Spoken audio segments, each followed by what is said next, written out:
ข่าวลงบองซึ่งทรัมป์เขาได้ยืดแปดการปันวีซ่าก้นเมือง75เมืองเนี่ยค่ะเมื่อสูงค่ะเมื่อสูงนับยำถึงพี่น้องผู้ปันแหงได้ทีวีออนไลน์เขาค่ะดังเสียงเขาเป็นไอฟันค่ะเมื่อในได้ก็เนื้อรายการข่าวนกเมืองเขาในเนี่ยเขาค่ะมาถ่อมด้วยข่าวอันว่าลงบองซึ่งทรัมป์เขาได้ยืดแปดการปันวีซ่าจูก้นเมือง75เมืองเนี่ยค่ะเนาะเขาค่ะมาถ่อมด้วยจอมกันครับลงบองซึ่งโดนัลด์ทรัมป์เมือง US เขาลาดว่าได้ยืดแปดการปันวีซ่าจูก้นเมือง75เมืองเนี่ยค่ะเลยเสียนั่นได้ฮัดเฮ็ดป้าการเข้าออกเมือง US เลยไล่ตั้งอันเข้าเปิงก็เยอะเลยไล่ตั้งอันนำเข้าเปิงก็เยอะนั่นในเขาห้องการฝ่ายจึงเมือง US อันนั้นก็ Department of State อันว่านั่นเองเลยปืนเผาไว้มือว่าวันปุดในค่ะเขาลาดว่าอันเดยืดเป็นวีซ่าก้นเมืองจึงเมือง75เมืองนั่นเองตอนตาได้ให้ทำกวนเจอมาเอาพอนหลีการจองเจเมือง US เนี่ยค่ะเนาะเหมือนจึงหนังอันลงปองจึง US เขาเฮ็ดปันก้นเมืองจะเนี่ยจอยเทียมก้นเมืองจะได้เนี่ยก็เปิดว่าก้นนอกเมืองจะเนี่ยมาอยู่ในเมือง US ก็มาจุดกินลองมักมีคนเมือง US เนี่ยว่าจังหนังไหนคะเนาะก็เป็นจังหนังในเตอัน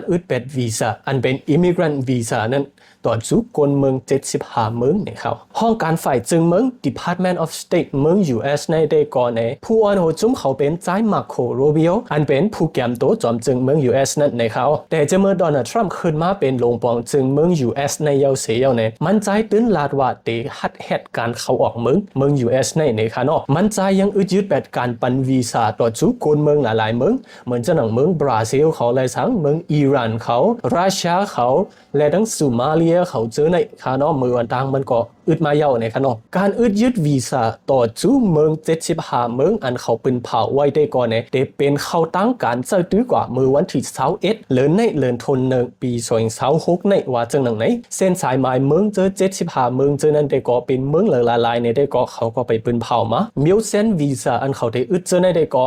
อัมปาอันว่า non immigrant visa เยาก็วีซ่าคนเจอมาเล่จูเข้าเจอนั้นเยาก็วีซ่าคนเจอมาเหตุการณ์มักมีในเมือง US เจอในได้ก็เขาได้ในว่าจังหนังไหนคะเนาะเมื่อปุ่นมาหลายเดือนในจอมจึงเมือง US โดนัลด์ทรัมป์ก็เลยยืดเป็นวีซ่าหลายๆเมืองเอาเลยตั้งลองตั้งอันว่าลองห่มลมเมืองอันว่านั่นกันเนาะเมืองเจออันเขาวีซ่าในได้ก็ป้าเมืองรัสเซียอิหร่านอัฟกานิสถานและเมืองเจออันมีเนินหรือเลนแอฟริกากำพองนะครับเมื่อเดือนโนเวมเบอร์ปี